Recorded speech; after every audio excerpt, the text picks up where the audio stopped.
기도하겠습니다. 좋으신 아버지 하나님, 저희들에게 또 이 날을 허락하여 주시고 특별히 이제 사순절의 여정을 떠나려고 합니다. 또한 오늘은 제수요일로서 우리가 하나님 앞에서 피조물임을 고백하며 또한 유한한 존재임을 고백하는 때입니다. 하나님, 이 유한한 시간을 살아가는 우리가 이 시간에 무엇을 깨닫고 무엇을 집중하며 어디에 마음을 두고 살아야 하는지를 다시 한번 묵상하는 시간이 되게 하여 주시옵소서. 이 사순절의 기간을 통해서 다시 한번 예수 그리스도의 은총을 깊이 깨닫게 하여 주시고 우리에게 주어진 이 삶의 자리와 삶의 시간을 통해서 다시 한번 예수 그리스도께서 가셨던 대속의 예물이 되어 주시는 삶, 다른 사람들의 유익을 향해 걸어갔던 삶, 또한 내 영혼이 하나님 앞에 받아들이는 그 은총의 시간들을 다시 한번 깊이 묵상하기를 원합니다. 그래서 아버지 하나님, 내 영혼이 주님을 통해 다시 한번 깊은 하나님의 세계와 또 하나님의 놀라운 은총을 맛보는 이 시간이 여정이 되게 하여 주시고, 또한 우리가 주어진 이 삶의 자리에서 하나님의 나라, 하나님께서 주어진 이 삶의 자리를 통해 주께서 원하셨던 진정한 자유와 해방, 또 억눌렸던 영혼들에게 참 생명을 주는 그 삶을 따라가는 우리 모두가 되게 하여 주시옵소서. 그래서 아버지 하나님, 어두운 이 땅에 빛을 가져오는 삶이 되게 하시고 또 빛을 잃은 백성들에게 예수 그리스도의 등불을 밝히며 살아가는 그 빛의 자녀의 삶이 되도록 도와주시옵소서. 특별히 아버지 하나님, 오늘 말씀을 증거해 주실 정영희 목사님을 붙들어 주시고 이 시간과 말씀을 들음의 시간을 통해서 하나님의 깊은 은혜를 깨달을 수 있는 시간이 되게 하여 주시옵소서. 우리 구주 예수 그리스도의 이름으로 기도드립니다. 아멘. 오늘 우리에게 주신 말씀은 이사야서 22장, 본문 읽기는 22장 4절에서 14절입니다. 그러므로 내가 말하노니 돌이켜 나를 보지 말지어다. 나는 슬피 통곡하겠노라. 내 딸 백성이 패망하였으므로 말미암아 나를 위로하려고 힘쓰지 말지니라. 환상의 골짜기에 주 만군의 여호와께로부터 이르는 소란과 발핌과 혼란의 날이요 성벽의 무너뜨림과 산악에 사무쳐 부르짖는 소리로다. 엘람 사람은 화살통을 메었고 병거탄 자와 마병이 함께하였고 기르 사람은 방패를 드러냈으니 병거는 내 아름다운 골짜기에 가득하였고 마병은 성문에 정렬되었도다. 그가 유다에게 덮였던 것을 벗김에 그 나라야 내가 숲을 곳간에 병기를 바라보았고 너희가 다윗 성에 무너진 곳에 많은 것도 보며 너희가 아랫못에 물도 모으며 또 예루살렘의 가옥을 개수하며 그 가옥을 헐어 성벽을 견고하게도 하며 너희가 또 옛 못에 물을 위하여 두 성벽 사이에 저수지를 만들었느니라. 그러나 너희가 이 일을 행하신 일을 앙망하지 아니하였고 이 일을 옛적부터 경영하신 일을 공경하지 아니하였느니라. 그날에 주 만군의 여호와께서 명령하사 통곡하며 애곡하며 머리털을 뜨시며 굵은 배를 따라 하셨거늘 너희가 기뻐하며 즐거워하여 소를 죽이고 양을 잡아 고기를 먹고 포도주를 마시면서 내일 죽으리니 먹고 마시자 하는도다. 만군의 여호와께서 친히 내 귀에 들려 이르시되 진실로 이 죄악은 너희가 죽기까지 용서하지 못하리라 하셨느니라. 주 만군의 여호와의 말씀이니라. 아멘. 오늘 우리에게 말씀을 증거해 주실 목사님은 드림교회를 섬기고 계시는 정영희 목사님이십니다. 목사님께서 말씀 증거해 주실 때 다시 한번 주님의 깊은 은혜가 함께 하시기를 바랍니다. 할렐루야, 복된 아침입니다. 오늘은 2월 17일 수요일 우리 사순절이 시작되는 첫날 새벽입니다. 오늘 이 귀한 복된 시간에 우리 한교총 연합으로 주관하는 이 연합 새벽기도에 참여하시는 모든 성도님들 주의 이름으로 축복하고 환영합니다. 이 귀한 새벽기도회를 통해서 우리 모든 한인교회뿐만 아니라 우리 미국이 새로워지고 또 하나님께 온전히 쓰임받는 거룩한 교회와 성도들로 온전히 거듭나는 귀한 일이 있기를 주의 이름으로 축원합니다. 코로나가 시작된 지 거의 1년이 다 되어가고 있습니다. 다행히 백신이 개발이 되어서 이제 접종도 활발하게 시작이 되었기 때문에 머지않아서 이 코로나 사태도 지나가고 우리가 흔히 말했던 뉴 노멀 시대가 새롭게 펼쳐지리라 생각을 합니다. 지난 1년 동안을 우리가 긴 겨울잠을 잔 동면의 시간에 비유한다면 이제 지금은 이 동면에도 깨어나 새봄을 맞이할 준비를 할 때가 아닌가 이런 생각을 합니다. 오늘이 사순절 첫날이기 때문에 사순절에 대해서 짧게 말씀을 드리고 오늘 본문 말씀을 가지고 오늘 하나님께서 주시는 메시지를 마무리 지려고 합니다. 여러분들이 잘 아시다시피 사순절을 영어로 렌트라고 우리가 부르는데요. 이 렌트는 이 영어 고어인 랭펜에서 나온 말인데 이 렌트는 봄이라는 뜻입니다. 지난 1년 동안 혹한 겨울과 같은 코로나 팬데믹을 경험한 우리 모두에게 봄의 의미를 가진 2021년 사순절은 그 어느 때보다도 우리들에게 큰 의미가 있게 다가오는 계절이 아닌가 믿습니다. 교회력으로 1년이라는 사이클을 살펴볼 때 1년의 시작은 강림절부터 시작이 됩니다. 사주의 강림절이 지나면 성탄절이 오고 성탄절이 지나면 주연절이 오고 주연절이 이제 지나고 나면 우리가 사순절을 맞게 되지요. 제2의 수요일을 시작으로 해서 사순절을 맞게 되는데 오늘이 바로 그 제2의 수요일이면서 사순절 첫날이 되는 거지요. 이 40일 사순절이 지나고 나면은 이제 부활절이 오는데 이 부활절 전에 한 주간을 우리는 순환주간이라고 이야기를 합니다. 그러니까 사순절 안에 한 주간은 순환주간, 사순절의 마지막 주간은 순환주간으로 우리가 지키고 있습니다. 그리고 부활절이 지나고 나면 오순절이 다가오고요. 50일 지난 다음에 50일째 이제 부활절 오순절을 지나고 나면 성령 강림주일 오순절을 맞게 되지요. 그렇게 되면 우리가 성령으로 충만해서 이제 하나님께서 또 예수님께서 우리에게 명하신 사명을 감당하는 일반 이제 여름을 맞게 됩니다. 이런 때는 우리가 여름 성경학교도 하고 선교도 가고 수련회도 가고 또 선교 여행, 단기 선교 여행, 또 장기 체류하면서 선교하시는 분들 가서 격려도 하고 이렇게 성령 충만 받고 이제 한여름을 지내고 나면 감사절이 돌아오고 감사절 다음부터 또 강림절이 이제 시작이 되어서 우리 크리스찬들의 캘린더는 이렇게 계속해서 이런 사이클로 1년을 이렇게 마무리 짓게 되는 거지요. 그런데 이와 같은 교회력이 중요한 이유는 교회의 모든 행사들이 교회력에 따라서 결정이 되고 또 이 교회력에 따른 많은 이벤트들, 행사들을 우리가 진행하면서 우리 성도들은 우리들의 영성을 그 속에서 형성해 간다는 겁니다.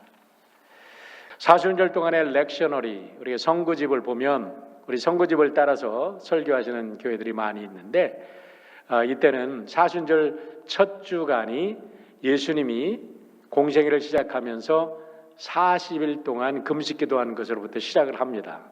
그리고 나서 사순절 이제 마지막에 순환주간이 되고 이제 예수님께서 십자가를 지시고 부활하시는 사건, 그러니까 예수님의 공생애를 이렇게 묵상하는 것이 바로 사순절의 기간 동안에 예수님의 공생애를 묵상하게 되는데, 이때 우리 그리스도인들은 우리 모두가 우리의 영성을 예수님의 삶과 예수님의 가르침에 튜닝을 시키면서 우리 기독교 영성을 이렇게 길러가는 거지요. 이 전통적인 사순절의 영성 훈련으로 여러 가지가 있는데요. 첫 번째는 회개의 기도입니다. 그리고 두 번째는 금식을 하죠. 금식이나 우리가 기도나 같이 생각하기도 하는데, 또 육식을 금한다든가 아니면 렉티오 디비나라고 얘기를 해서 우리가 거룩한 책을 읽는다. 그래서 성서를 읽든지 아니면 옛날 같으면 교부들의 책을 읽든지 지금 같으면 여러 가지 신앙 서적을 읽는다고 생각할 수 있습니다. 그러면서 또 한 가지는 이제 중요한 게 암스기빙이라고 그래서 우리가 사순절 동안에 우리가 전략한 것 모아가지고 가난하고 힘들고 어려운 사람들에게 적선을 하는 겁니다. 그리고 자기의 모든 정욕이나 자기가 좋아하는 것들을 끊으면서 셀프 디나이얼, 자기 부인을 통해서 우리가 영성을 형성해가는 것들이 전통적으로 행해왔던 사순절의 영성 훈련인데, 요즘에는 다양하게 응용이 되어서 우리 나름대로 각자 우리 성경 각자 영적인 훈련을 합니다.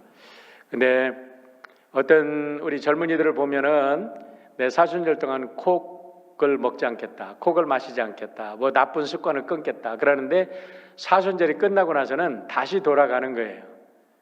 그런 훈련이 아니라 진정한 사순절의 훈련은 우리가 40일 동안 우리가 계속해서 그것을 반복하면서 훈련을 해서 나쁜 습관은 끊어내고 좋은 습관은 형성을 해서 우리가 평생 동안 그 좋은 습관 속에서 우리의 삶을 쌓아감으로 우리가 보다 나은 그리스도인의 삶을 살아가게 되는 것이 우리 사순절이 우리들에게 주는 귀한 훈련이라고 생각을 합니다.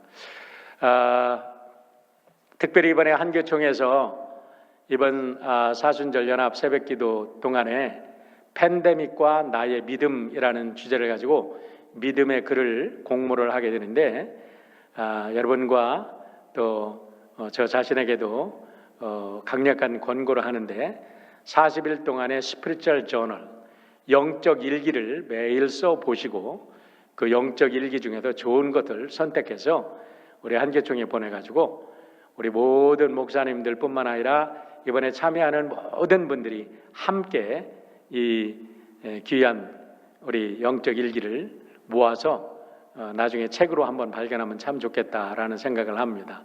어쨌든 이 일을 격려하기 위해서 한교총에서 상금까지 걸었어요.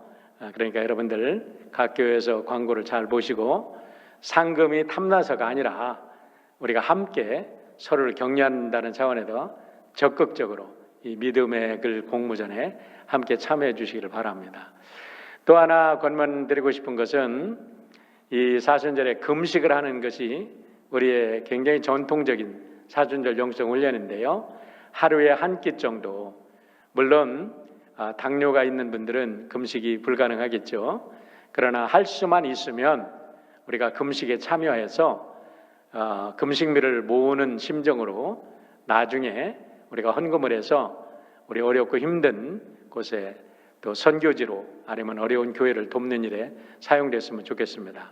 우리가 작년에 참 어려운 시절 아니었습니까? 그런데 우리 한교총에서 작년에 16만 불을 모금을 해서 46개 어려운 교회를 도와주셨다는 말씀을 듣고 얼마나 감동을 했는지 우리 한교총 회장님을 비롯해서 모든 임원들에게 또 함께 참여하신 모든 성도님들에게 진심으로 감사를 드립니다. 이번 사순절 훈련을 통해서도 이와 같은 일이 버금가는 일이 있기를 간절히 바랍니다. 디모데후서 2장 21절에 보면 이런 말씀이 있습니다.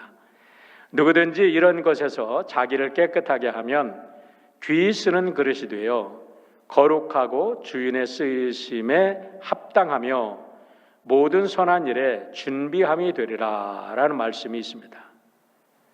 그렇습니다.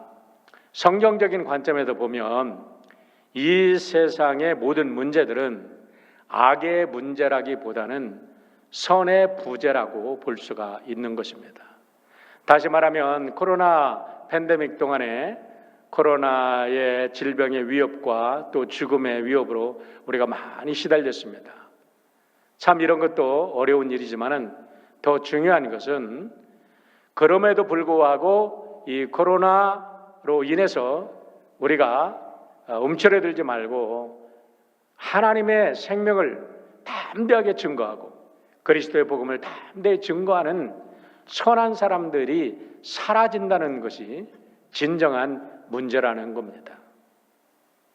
얼마 전에 유튜브 채널을 통해서 한국의 한탄강에서 젊은이가 고기를 잡는 그런 채널을 한번 보고 제가 큰 감동을 받았습니다. 한번 영상을 한번 잠깐 볼까요? 네.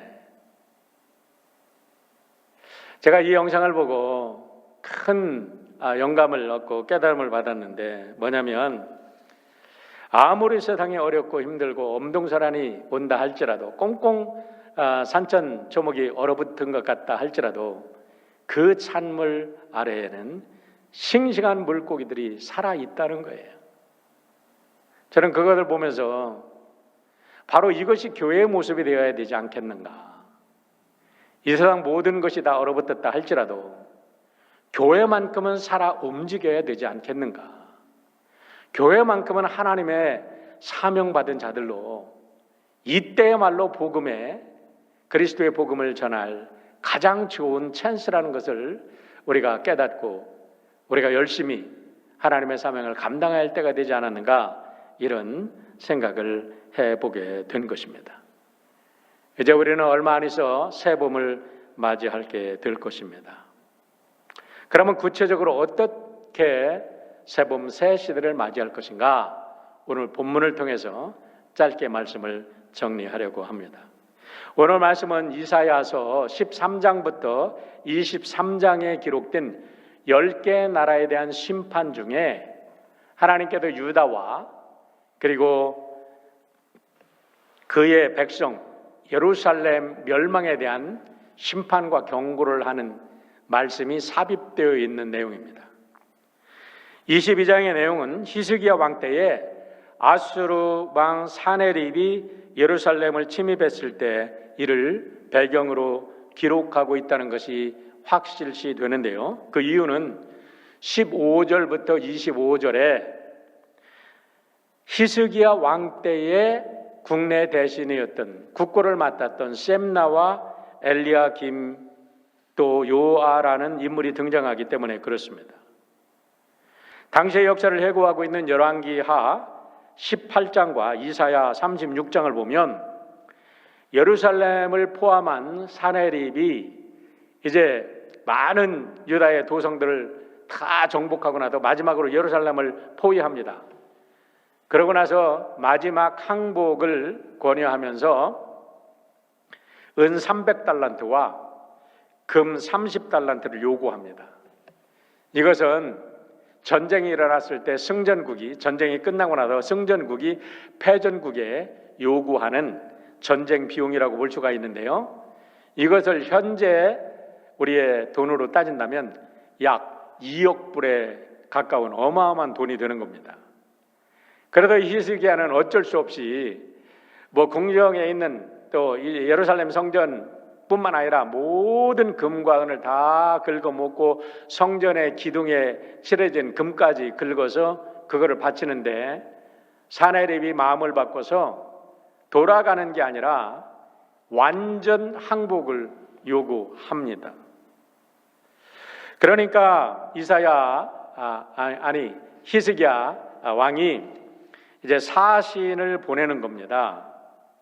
사신을 보내서 이것을 어떻게든지 정치적인 협상을 통해서 나라를 구원해 보겠다고 사신을 보내는데 36장 이사야 36장 3절에 이렇게 기록이 되어 있습니다. 힐가의 아들 왕궁을 맡은 자 엘리야김과 서기관 셈나와 아삽의 아들 사관 요아가 그에게 나아가니라. 누가 누구에게 나갔다고요? 엘리야김과 셈나와 요아라는 사람이 히스기야의 특명을 받고 사네립, 그리고 사네립 왕에게 나가서 지금 정치 타협을 통해서 지금 유다의 구원의 길을 찾고자 한 거지요. 그런데 결국 그들이 나가서 사네립이 보낸 랍사게라는 장군하고 딜을 하는데, 딜이 성공한 게 아니라 36장 그 이사야 그 이후를 읽어보면 랍사게로부터 갖은 조롱과 정말 치욕스러운 이야기를 다 듣고 그 협상에도 실패하고 그들이 옷을 찢고 빈손으로 히스기야 왕에게 돌아옵니다. 이런 절체절명의 순간에 히스기야 왕은 그래도 항복하지 아니하고 이때 선지자 이사야를 찾습니다. 근데 이사야가 놀라운 말씀을 전하죠. 항복해서는 안 된다. 하나님께서 구원하실 것이다. 그래가지고 히스기야가 하나님 앞에 이사야와 함께 간절히 기도할 때에 놀랍게도 그날 하나님의 기적이 일어나서 그 사나립의 군대 18만 5천을 전멸시킨 사건이 성경에 기록되어 있습니다. 자, 오늘의 본문은요, 거슬러 올라가서 아수르가 지금 히스기야 왕 때에 침공한 것을 지금 이야기하고 있습니다. 그런데 오늘 이사야 선지자가 하나님의 말씀을 통해서 말씀하고 있는 것은 이스라엘이 멸망을 당한 것은 이스라엘이 군사적으로 약해서도 아니고 아수르가 군대가 강해서도 바벨론의 군대가 강해서도 아니라 이스라엘의 백성들과 이스라엘의 지도자들이 타락했기 때문에 망할 수밖에 없다고 경고하신다는 사실입니다. 우리가 이 사실을 정확하게 봐야 될 줄 믿습니다. 자, 22장 12절로 14절에 보면 하나님께서 유다 백성들의 그 완악함을 책망하는 내용이 나오고 15절부터 19절에는 그때 당시 국고를 셈나라는 사람이 맡고 있었는데 셈나가 사리 사욕을 채우고 자기의 탐욕을 채우기 위해서 국고를 탕진하고 나라는 신경 쓰지 아니하고 오직 자기 사리 사욕만 채우는 것을 하나님께서 아시고 그를 책망하십니다. 그리고 20절로 25절을 보면 그 셈나를 갖다가 이제 제거시키고 히스기야 왕이 그렇게 사랑했던 엘리야김을 세우지만은 처음에 엘리야김이 세움받아서 잘 나가지만 나중에는 그 또한 자기의 가정만을 위해서, 가지의 가문만을 위해서 이렇게 타락의 길을 겪어서 단단한 못처럼 바뀌었던 엘리야김도 타락하는 그런 것을 경고하는 내용이 오늘의 말씀이라는 겁니다. 미래를 생각하지 아니하고 오직 자기들만의 이권과 행복만을 추구하는 백성과 지도자들이 있는 나라는 반드시 망한다는 것을 분명하게 오늘 말씀은 우리들에게 전해주고 있는 것입니다. 미국은 그렇다 치고 우리 한국의 상황, 우리의 조국의 상황을 보십시오. 지금 얼마나 위정자들이 타락하고 위정자들의 부패가 날마다 정말 나라를, 모든 국민들의 사기를, 또 국민들을 절망 속에 빠뜨리고 있는지 한번 보시길 바랍니다. 뿐만 아니라 교회는 어떻습니까? 여러분들이 아시겠지만 지난 2020년 10월 13일 날 한국에서 16개월 된 정인이라는 어린 여자 아기가 양부모에 의해서 참으로 비참하게 양부모의 가혹한 학대에 의해서 숨진 사실이 발견돼 가지고 나라가 발칵 뒤집어진 적이 있습니다. 부검 결과 정인 양의 그 사인은요, 췌장이 절단되고 후두부와 쇄골, 대퇴골이 골절돼서 죽었다는 그런 사인이 나왔다고 그래요. 그런데 끔찍한 사실은요, 그를 입양했던 양부모, 그 아버지도 어머니도 둘 다 목사의 아들이요 목사의 딸이었다는 거예요. 더군다나 그들은 기독교 명문대학이라고 말하는 한동대 출신이었다는 겁니다. 여러분, 무엇을 이야기합니까? 사순절에 우리가 해결을 해야 된다고 말했습니다. 이제 오늘 사순절의 첫날입니다. 우리는 그동안 교회에서 무슨 복음을 전했을까요? 앞으로 새로운 세대가 온다 할지라도 여러분, 우리가 오늘과 같이 똑같은 복음을 전한다 그러면 코로나가 사라진다고 새로운 세상이 오는 것이 아니라고 저는 믿습니다. 무엇인가 근본적으로 달라져야 된다고 생각해요. 목사들이 왜 자기들 살 길만 찾기 위해서 난리를 칩니까? 그것이 목사님들만의 책임일까요? 성도님들은 또 왜 성도님들의 자기들의 이권만을 챙기기 위해서 그것이 마치 기독교의 복음인 양 생각합니까? 그것이 성도님들만의 책임인가요? 아니죠. 우리 모두의 책임입니다. 그렇기 때문에 이제 우리가 해결을 한다면 무엇을 해결해야 될 것인가? 어떻게 해결해야 될 것인가? 어디부터 시작해야 될 것인가? 누구에게 회개해야 될 것인가? 우리가 하나님 앞에 회개하는 것도 귀한 일이지만 이제는 진정으로 이 땅에 살아가는 믿지 않는 사람들 앞에서 정직하게 회개하고 다시 서는 일이 있어야 되리라고 생각을 합니다. 오늘 이사야서 22장 12절로 14절의 말씀을 함께 읽고 우리 마무리 기도를 하려고 합니다. 12절로 14절 말씀 함께 보겠습니다. 그날에 주 만군의 하나님께서 너희에게 통곡하고 슬피 울라고 하셨다. 머리털을 밀고 상복을 몸에 두르라고 하셨다. 그런데 너희가 어떻게 하였느냐? 너희는 오히려 흥청망청 소를 잡고 양을 잡고 고기를 먹고 포도주를 마시며 내일 죽일 것이니 오늘은 먹고 마시자 하였다. 내일 죽을 것이니 오늘은 먹고 마시자 하였다. 그래서 만군의 주님께서 나의 귀에 대고 말씀하셨다. 이 죄는 너희가 죽기까지 용서받지 못한다. 이 죄는 너희가 죽기까지 용서받지 못한다. 저는 이 말씀을 감히 바꾸어서 읽고 싶습니다. 이 죄는 너희가 죽어서도 용서받지 못한다 라는 말씀입니다. 왜냐하면 시편 73편을 보면요, 나 혼자 잘 먹고 나 혼자 잘 살다 나 혼자 평안히 자면 평안히 잠들면 그만이라는 세상적 가치관, 그런 역사의식을 가지고 살던 사람이 결국 어떻게 되는가를 이 시편의 기자가 깨닫고 하나님 앞에 회개를 하는 기도문이 나옵니다. 그때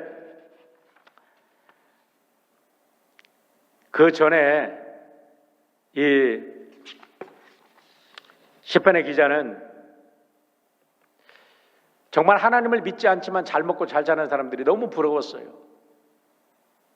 뭐 그들은 욕심을 부리지 않아도 그냥 아이들은 너무 잘 되고 돈은 막 저절로 굴러서 막 큰 부자가 되고, 그런데 자기는 아무리 잘 믿는다고 해도 믿음 갖고 살려고 해도 자기는 고통만 있습니다.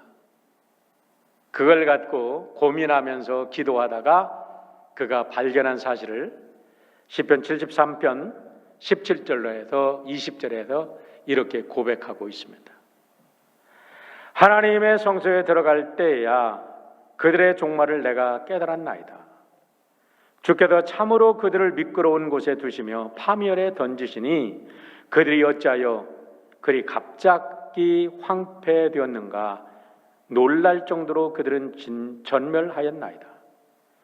주여 사람이 깬 후에 꿈을 무시함 같이 주께서 깨신 후에는 그들의 형상을 멸하시리이다. 그래도 제가 이 말씀을 드리는 겁니다. 너희들이 결코 죽을 때까지, 죽기까지 용서받지 못할 것이다. 근데 그들이 다 편하게 죽었거든요. 근데 하나님의 성소에 들어가서 그들의 결말을 보았다는 말씀은 죽어도 용서받지 못한다는 거예요. 우리가 진정이 사순절을 시작하면서 우리 연합감리교회를 함께 기도하게 하신 것은 우리만을 위한 것이 아니라 우리 미국 전역을 기도로 깨우고 말씀으로 깨우고 죽었던 영혼을 깨우라고 우리에게 허락하신 하나님의 축복인 줄 믿습니다. 우리 함께 이 사순절 말씀 묵상을 통해서 진정으로 회개할 것 무엇인지, 그리고 새롭게 우리가 취해서 새로운 시대에 진정한 교회인으로, 교회로, 하나님의 백성으로 어떻게 살아야 할 것인지를 새로운 좌표를 찍는 축복이 함께 참여하는 모든 교회와 성도들 위해 함께 하시기를 주의 이름으로 축원합니다. 많은 은혜의 시간이 됐으리라 믿습니다. 우리 기도하겠습니다. 좋으신 아버지 하나님, 우리에게 귀한 말씀을 통해서 깨닫게 하여 주시고, 또 우리가 위기 가운데 무엇을 선택하며 살아가야 되는지를 깨닫게 하신 것 감사합니다. 하나님, 어렵다고 하여서 나만을 위해 살지 않게 하시고 나만의 행복을 추구하는 것이 아니라 오히려 그 길을 멈추고 눈을 들어 하나님을 향해 하나님의 귀한 뜻을 헤아리는 사람이 되게 하여 주시옵소서. 주님께서는 위기 가운데 통곡하고 애곡하며 상복을 입고 회개하라고 말씀하셨습니다. 주님, 이런 시대 가운데 우리가 무엇을 통곡하며 하나님 앞에 나아가 회개해야 되는지를 깨닫게 하여 주시옵소서. 먹고 사는 문제도 귀하고 또 군사력을 준비하는 것도 귀했지만, 그러나 하나님께는 하나님께 돌아가 하나님께 마음을 돌이켜 하나님의 뜻을 회복하라고 말씀하셨습니다. 주님, 우리가 이 사순절의 여정을 시작함에 있어서 다시 한번 우리의 마음과 중심이 하나님께로 향하게 하여 주시옵소서. 그래서 아버지 하나님, 진정으로 주님을 경외하는 마음이 있게 하시고 주님을 두려워할 줄 아는 마음이 있게 하여 주셔서 저희들의 이 삶의 자리가 하나님의 이름을 높이며 하나님의 영광을 드러내며 하나님의 백성들을 돌아볼 수 있는 그 섬김의 자리가 되길 원합니다. 주님, 이 사순절의 여정이 다시 한번 주님의 그 은혜와 주님의 사랑을 깨닫는 시간이 되게 하여 주셔서, 비록 이 땅이 어둡고 또 이 땅의 삶이 황폐해졌다 할지라도 다시 일어나 주님의 영광과 주님 나라의 회복을 향해 힘써 나아가는 저희들이 될 수 있도록 도와주시옵소서. 주님, 주님께서 우리를 도와주시고 계심을 믿습니다. 주님께서 놀라운 기적으로 새 역사를 이루실 줄 믿습니다. 이 믿음과 이 말씀 붙들고 한 걸음 한 걸음 조심스럽게 앞으로 나아가는, 그래서 진정 주님 안에서 회복되어 살아가는 하나님의 거룩한 백성들 되게 하여 주시옵소서. 우리 구주 예수 그리스도의 이름으로 기도드립니다. 아멘. 오늘 우리에게 주신 말씀을 붙들고 살아가는 이 날이 되시기를 바라며, 무엇보다도 다시 한번 위기 가운데 우리의 삶을 돌아보면서 하나님께 나아가 우리의 죄와 우리의 죄성을 회개하면서 통곡하며 하나님의 마음을 회복하는 저와 여러분들이 되시기를 주님의 이름으로 축원드립니다. 주님의 평안이 함께 하시기 바랍니다.